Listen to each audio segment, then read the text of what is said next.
Bonjour bien-aimés famille galactique et co-créateurs, je suis Gilles Mansillon et je viens à vous aujourd'hui brièvement pour discuter d'un sujet qui est le sujet des chiens et des chats. Alors bon, c'est juste exprimer quelques idées par rapport à mon ressenti, par rapport à ces petits animaux qui sont vraiment là en service par rapport à l'humanité, c'est des cadeaux de Dieu. C'est des êtres qui sont là vraiment pour... Bon, il y a des gens qui aiment les chats, il y a des gens qui aiment les chiens, il y a des gens qui aiment les chiens et les chats, il y a des gens qui n'aiment pas les chiens, qui n'aiment pas les chats. Enfin bon, c'est pas une question de jugement si on aime ou on n'aime pas les chats, je vais juste exprimer certaines idées par rapport à leur présence ici.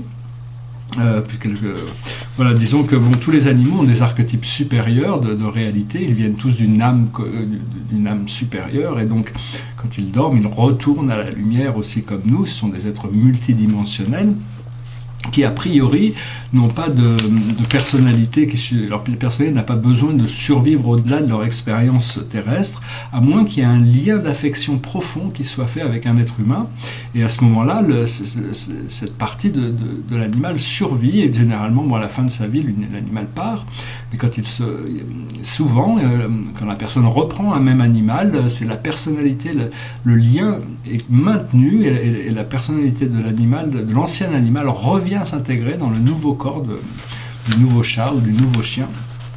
Alors, bon, d'abord, on va les chiens, tout le monde sait ce que c'est qu'un chien, il y en a toutes sortes de modèles, des gros, des petits, des poils longs, poils courts. Moi, personnellement, quand j'étais enfant et adolescent, on avait 2 gros bergers allemands.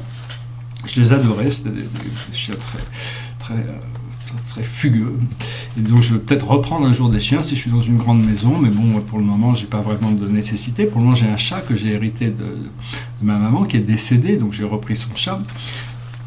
Et donc c'est un chat qui est très... ils ont tous des personnalités différentes. Elle est très un peu haute maintenance, c'est-à-dire il faut la caresser au moins 1 heure par jour, il faut jouer avec elle 1 heure par jour, elle est tout le temps en quête d'affection. Bon, essentiellement, d'abord les chiens, c'est des êtres qui sont des grands protecteurs du monde physique. C'est des êtres qui sont surtout là pour qui sont très externalisés, et ils ont vraiment une loyauté inconditionnelle vis-à-vis un amour inconditionnel pour leur maître, c'est-à-dire qu'ils sont vraiment des grands protecteurs. Et puis quand la société humaine a réussi à domestiquer les chiens, ça a permis de ne plus avoir besoin d'avoir tout le temps quelqu'un en garde pour surveiller le village. Et les chiens réveillaient tout le monde dès qu'il y avait un intrudeur, quelqu'un qui venait de l'extérieur.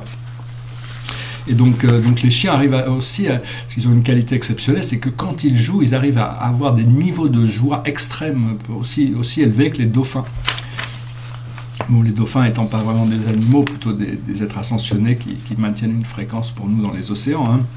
Donc voilà, les chats sont beaucoup plus introvertis, c'est des animaux qui sont connectés à l'univers de l'antimatière, et ils sont aussi des protecteurs, mais beaucoup plus énergétiques. C'est-à-dire qu'ils ont aussi une vision très puissante ils arrivent à voir, quand ils regardent un humain, ils voient toutes ses maladies, toutes ses dysfonctions. Et généralement, ils cherchent à venir pour essayer de réparer, de guérir, d'amener sa bonne énergie pour arriver à ramener l'équilibre. Donc il faut les considérer comme des êtres très intelligents. Vous pouvez bientôt ils seront beaucoup plus télépathiques en relation avec les humains. Mais il faut leur parler honnêtement, il faut être honnête avec eux, il ne faut pas les considérer comme des sous-êtres, il ne faut pas leur mentir, il faut essayer d'être sincère avec eux. Et vous pouvez leur parler, pas comme des humains, mais pratiquement. Il y a pas c'est quand même bien de leur expliquer ce qui se passe. Des fois, ils ne comprennent pas, et donc il faut les aider à comprendre. Et voilà, donc les chats il y a des chats qui sont, la plupart des chats sont des chats relativement normaux, mais il y a aussi des chats qui sont connectés à la 4e dimension négative. Il n'y en a pas beaucoup, mais qui sont très très négatifs à l'intérieur. Puis il y a des chats galactiques aussi. J'en avais une petite chatte en Colorado, une petite chatte noire qui s'appelait Inanna, qui avait un nom de déesse, mais c'était un chat complètement galactique. Elle vivait dans une autre dimension. Enfin, la plupart des chats sont des chats assez normaux qui avaient... Et ces animaux ont été laissés, si on peut accepter cette idée, qu'il y a 50 000 ans, nous vivions dans une civilisation qui s'appelait Atlantis, et les sages de cette civilisation avaient compris que le firmament allait tomber, que la conscience allait être perdue, et donc les généticiens de Sirius ont créé ces êtres pour nous tenir compagnie. Et donc ils ont développé plein de modèles de ces êtres, et puis il y a à peu près 45 000 ans, l'aristocratie d'Atlantis s'est installée en Égypte, et a installé sa civilisation en Égypte, parce qu'ils savaient qu'Atlantis n'allait pas tenir, et donc toute cette histoire sera un jour récupérée. Et donc aussi bien les chiens que les chats ont une même origine, qui est une origine de Sirius. Comme tous les animaux ont des origines cosmiques, c'est-à-dire les chevaux sont un cadeau d'Arcturus, ou l'aigle royal est un cadeau de Vénus. Enfin, tous les animaux ont des origines cosmiques et sont connectés à des archétypes supérieurs.